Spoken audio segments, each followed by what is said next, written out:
Shalom, shalom, nagaa fararayyaanni waaqayyo waaqa jiraataa dachaa dirriba baay'atee isiniif haa ta'u. Jaallatamuuf kabajamoo obboloota koo hafuuraa kanaaf kallattii hundumaa YouTube waldaa hiikumsaa kana shirtee kan simbira gahu hunduma keessaniif maamila YouTube waldaa hiikumsaa kan taatan biyya alaa biyya keessatti isanii kan hordofaa jirtan maraaf nagaa waaqayyo araarri gooftaa keenya Yesuus Kiristoos biraatee dachaa isiniif haa baay'atu.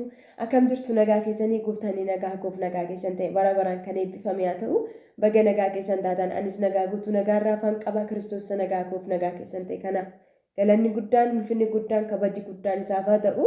Egaa karaa isaa gargaaramnee karaa isaa nagaa qabna karaa isaa boqonnaa qabna karaa isaa wanti hundumtuu irraa afaadha inni nagaa keenya ta'e eebbifamu waaqayyoo baroota keessatti nutti hir'isee hin beeku nagaa nuuf kenneera abbaa keenya ta'eera.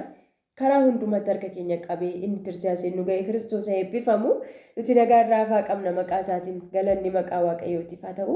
Egaa obboloonni koo karaaf kallattii hundumaan sheertee kan isin biran ga'u laayik gochuudhaan sabskiraayib gochuudhaan yaada qabdanii rekomaandii jala kaa'anii nu jajjabeessaa kan turtan waaqayyo baraaf jireenya keessan eebbisuu eebbifamaa kabajamaa ayyaanni isiniif haa baay'atu baay'ee isin galateeffannaa ulfaadhaa isiniin jenna gooftaan baraaf jireenya keessan eebbisu. Egaa karaa hundumaan ulfaadhaa galatoomaa isiniin jenna saba waaqayyo baraaf jireenya keessan eebbisuu sheer gochuudhaan sabskiraayib gochuudhaan laayik gochuudhaan karaa hundumaan bukkee dhaabachaa kan jirtanii saba waldaa kootii dabalatee hundumti keessan galatoomaa isiniin jenna waaqayyo baraaf jireenya keessan eebbisu. Egaa har'ammoo walaloo qabadheetan gara keessan dhufe walaloon qabadhee gara keessan dhufe dhugaa keenya laalii si abbaan firdi jetti jechuudha gooftaan maqaan isaa bara baraan kan eebbifame haa ta'u. Dhugaa keenya laalii si abbaan firdi jetti macaafa qulqulluu keenya keessaa macaafa qulqulluu keessaa macaafa Asteeriin jechuudha gaafa dhaxxanii dubbistanii Asteer hojjettuu mana mootii turte ulaagaa ishee guuttetti miti kan ishiin mootii taate. Macaafa qulqulluun gaafa dubbatu waaqayyo garuu waan hojjechuu barbaadetu Asteer hojjettuu mana mootii kan turte maadibeetii yookaan kushinaa keessaa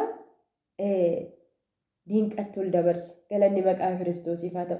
Gaafa Asteeriin diinqatti dabartu Haamaan egaa garaansaa jallinaan guutee jira. Mardokaayin maaf naaf saganneedhaaf maaf naaf hin jilbiiffanneedhaaf.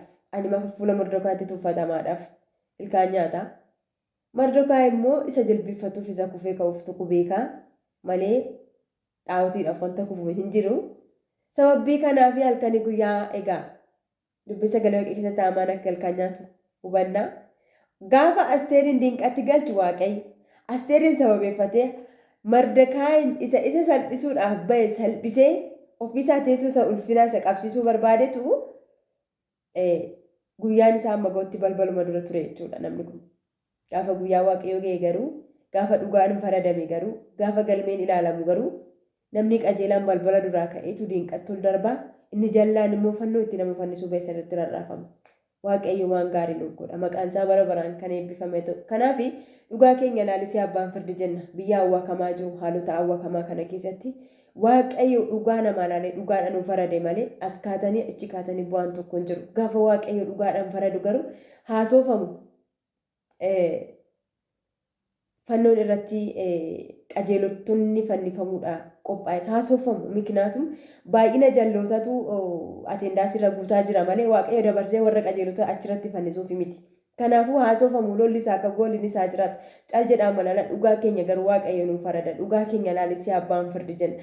Jallaan diinqa taa'een soorratu qajeelonni immoo bosonatti galaniin soorratan. Jallaan afaan guuttatee nyaatee qajeelonni bishaan dhugan dhabanii yoo coolagan iyyuu waaqayyo dhugaa keenyaaf gaafa faradee warra jalloota yaasatu ofiisaatii warra barbaade ol deeffata. Galanni maqaa Kiristoosiif haa ta'u. Kanaaf dhugaa keenya laalissee abbaan firdi jenna. Jecha biraan qabnu waaqayyo gaafa farade isarraa bareeda waan ta'eef maqaan isaa bara baraan kan eebbifame haa ta'u.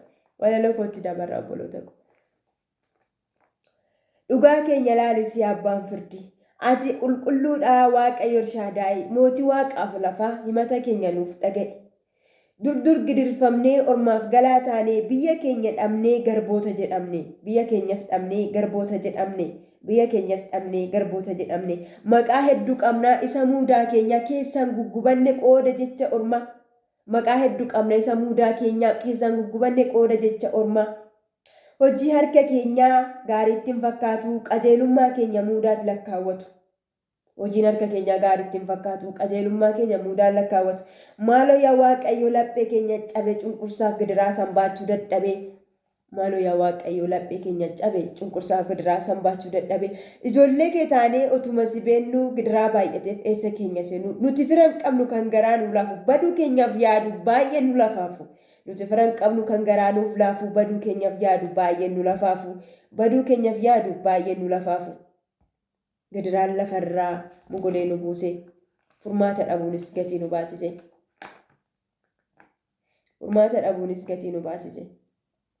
Garba taanee hafnee galaa biyya ormaa keenya kanan turreem silaa birmadummaa. Garba taanee hafnee galaa biyya ormaa keenya kanan turreem silaa birmadummaa. Nurra caalee garuu rakkinni baay'atee lubbuudhaan jiraachuuf baay'ee wal baqatee. Nurra caalee garuu rakkinni baay'atee lubbuudhaan jiraachuuf baay'ee wal baqatee. Lubbuudhaan jiraachuuf baay'ee wal baqatee. Lubbuudhaan jiraachuuf baay'ee wal baqatee. Addaan faffacaanee akka ilmaan alagaa gidiraa keenya kanaaf eenyutu nu faradaa? Addaan faffacaanee akka ilmaan alagaa gidiraa keenya kanaaf eenyutu nu faradaa? Gidiraa keenya kanaaf eenyutu nu faradaa? Mee maaloo Waaqayyoo mee maaloo ilaalii mimmaan qajeelotaa hamaan dinqa taa'ee jallinaan soorrata. Mee maaloo ilaalii mimmaan qajeelotaa hamaan dinqa taa'ee jallinaan soorrata. Hamaan dinqa taa'ee jallinaan soorrata. Dhokatee hafaaree dhugaan sanyii Yihuudaa maaloo nuuf birmadhu qajeelchi waan hundaa.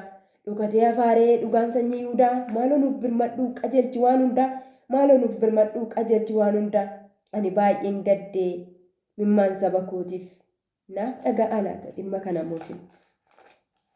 Naaf dhaga'aa laata dhimma kana mootiin. Du'as ta'ee jireenya dhaqeetanittiyya. Utuun ani jiruu hamaan inni jallaan hin ta'u abbaa biyyaa.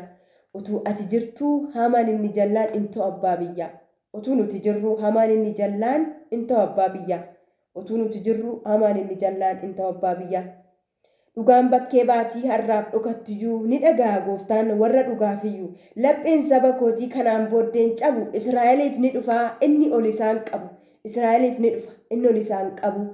Lapheen saba kootii kana booddeen cabu Israa'eliif ni dhufa inni ol isaan qabu. Saba isaatiif ni dhufa inni ol isaan qabu. Qajeelotaaf ni dhufa inni ol isaan qabu. Dadhabootaaf ni dhufa inni ol isaan qabu. Warra dhugaan jalaa jallateef ni dhufa inni ol isaan qabu. Galanni maqaa Kiristoosiif haa ta'u walaloon koo kana fakkaatti eebbifama ulfaadhaa ayyaanni isiniif haa baay'atu. Kanaaf kallattii kamii seexanni goolii hin kaasaa. Hojiin isaa kanuma garuu dirree mo'ichaa kan qabne amanneetti gooftaa keenya duukaa kan buune jabaadhaa ayyaanni isiniif haa baay'atu isiniin jennaa mudhiin keessan irratamaa haa ta'u Waaqayyo dhiyoottis ni dhufa haala hundumaa gararraa isa jiru Kiristoosin abdii godhanne fuulduratti deemnaa gooftaan ayyaana keessa isinaa dhoksu eebbifamaa kabajamaa ulfaadhaa shaaloom dogoggora jiruuf dhiifamaa galatoomaa ayyaanni waaqayyo isiniif haa baay'atu shaaloom.